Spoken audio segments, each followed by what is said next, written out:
আসসালামু আলাইকুম সুপ্রিয় দর্শক শ্রোতা, শুরুতেই বলে রাখি যারা আমার চ্যানেলে নতুন এসেছেন তারা প্লিজ আমার চ্যানেলটি সাবস্ক্রাইব করে রাখুন, পাশে থাকা বেল বাটনটিতে একটা ক্লিক করে রাখুন। আজকের পর্বে আপনাদের সাথে শেয়ার করব রেস্টুরেন্টের স্টাইলে সানচি শাক ভাজি। তো আমরা কম বেশি সবাই সানচি শাক ভাজি মানে তৈরি করতে পারি, কিন্তু আজকে আমি একটু ভিন্ন পদ্ধতিতে তৈরি করব। আপনারা প্রথম থেকে শেষ পর্যন্ত দেখবেন, আশা করছি আপনাদের কাজে আসবে। তো যাদের কাজে আসবে অবশ্যই আপনারা একটু কমেন্টে হলেও জানাবেন। চলুন তাহলে আমাদের মজাদার রেসিপিটি আমরা শুরু করি।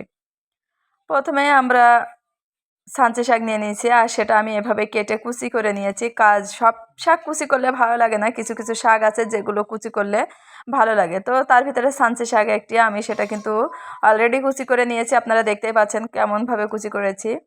তো সাথে দিয়ে দিচ্ছি কাঁচামরিচ, এর সাথে দিব স্বাদ মতো লবণ, দিয়ে দিচ্ছি হলুদের গুঁড়া। শাকে অনেকে হলুদ খেতে পছন্দ করে না, তো আমি মনে করি হলুদ দেওয়াটা খুবই ভালো। আপনারা চেষ্টা করবেন হলুদটা দেওয়ার জন্য। দিয়েছি পেঁয়াজ কুচি, সাথে দিয়ে দিচ্ছি আলুটা আমি একটা ছোট সাইজের আলু এভাবে কুচি করে কেটে এখানে দিয়ে দিচ্ছি এখানে সামান্য একটু তেল। তারপরে দিয়েছি হাফ কাপের মতো বা তার থেকে একটু কম পানি। দেওয়ার পরে আমি ঢাকনা দিয়ে ঢেকে এটা সিদ্ধ করে নিব। তো প্রথম থেকে শেষ পর্যন্ত আমি এভাবে ঢাকনা দিয়ে রান্না করে নিব, সিদ্ধ করে নিব। তো আপনারা যারা আমার ভিডিওটি দেখছেন, যদি ভালো লাগে অবশ্যই একটা লাইক করে দিবেন। লাইক করলে ভিডিও তৈরি করতে ভালো লাগে, উৎসাহ বাড়ে আর কি। আর যদি আপনাদের কারোর কোনো উপকারে আসে অবশ্যই শেয়ার করবেন বন্ধুদের সাথে। আপনারা বাসায় ট্রাই করবেন, ট্রাই করে কেমন হলো অবশ্যই কমেন্ট বক্সে জানাবেন। তো আমি এভাবেই একটু পরপর নাড়াচাড়া করে ঢাকনা দিয়ে আবারও ঢেকে ঢেকে সিদ্ধ করে নিব। দেখতে পাচ্ছেন শাকটা কিন্তু অনেকটা সিদ্ধ হয়ে গেছে, আর এখান থেকে অনেকটা পানি বের হয়েছে। আমি যতটুকু পানি দিয়েছিলাম তার থেকে পানি আরেকটু বেড়েছে।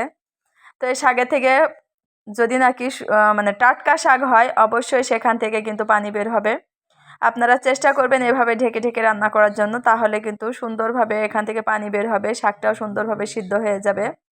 এখানে আলু আর শাক যা যা আমি দিয়েছি সব কিছুই কিন্তু সুন্দরভাবে সিদ্ধ হয়ে গেছে, পানিটাও কমে গিয়েছে। তারপরেও আরও কিছুক্ষণ আমি এটা ঢেকে রান্না করব, যাতে সম্পূর্ণ পানিটা এখানে কমে যায়।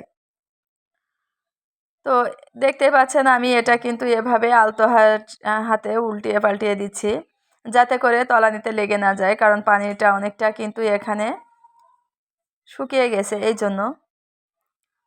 তো এভাবে একটু নাড়াচাড়া করবেন। আর আমার কাঁচামরিচটা কিন্তু ঘরে রেখে এরকমভাবেই মানে হাফ পাকা হাফ কাঁচা হয়ে গেছে। তো আপনারা কিছু মনে করবেন না, আমার ভিডিওর ভিতরে যদি ছোট ছোট ভুল থাকে আপনারা অবশ্যই ক্ষমার দৃষ্টিতে দেখবেন। তো পানিটা সম্পূর্ণভাবে শুকিয়ে এসেছে, আর এ পর্যায়ে একটু আপনারা লবণ টেস্ট করে দেখবেন, যদি নাকি কম থাকে আপনারা দিয়ে দিবেন। তো আমি এটা নামিয়ে নিয়েছি, সিদ্ধটা হয়ে গেছে এই জন্য। তো এখন আমি এটা তেলের উপর দেবো, তার জন্য আমি প্যানটা বসিয়ে দিয়েছি, তাতে দিয়ে দিচ্ছি পরিমাণ মতো তেল। তেলটা দেওয়ার পরে আমি এখানে দিব হচ্ছে পেঁয়াজ আর রসুন কুচি।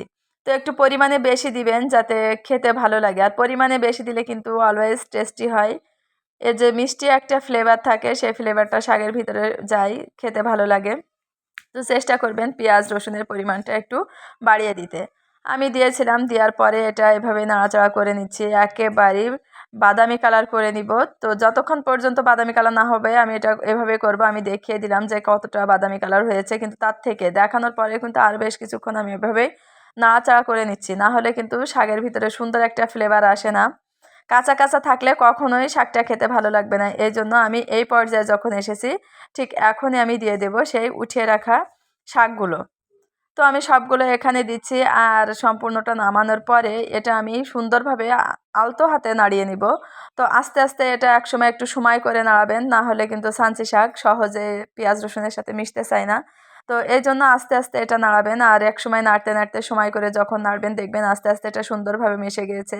এটা খেতে যেমন টেস্টি, এটা কিন্তু মানে শরীরের জন্য অনেক উপকার। তো আমাদের ডাক্তাররাও কিন্তু অনেক সময় বলে যে সানচি শাক খাওয়ার জন্য।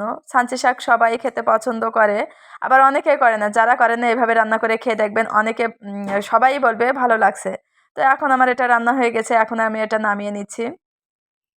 তো দেখতে পাচ্ছেন কতটা সফট হয়েছে।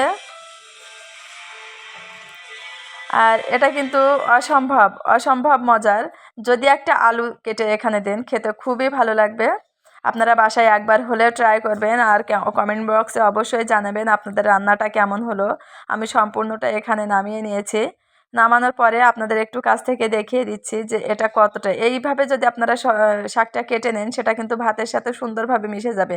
আর এই শাকগুলো যদি ভাতের সাথে না মিশে যায়, খেতে ভালো লাগে না। তো সবাই ভালো থাকবেন। আজ এই পর্যন্ত। আল্লাহ হাফেজ।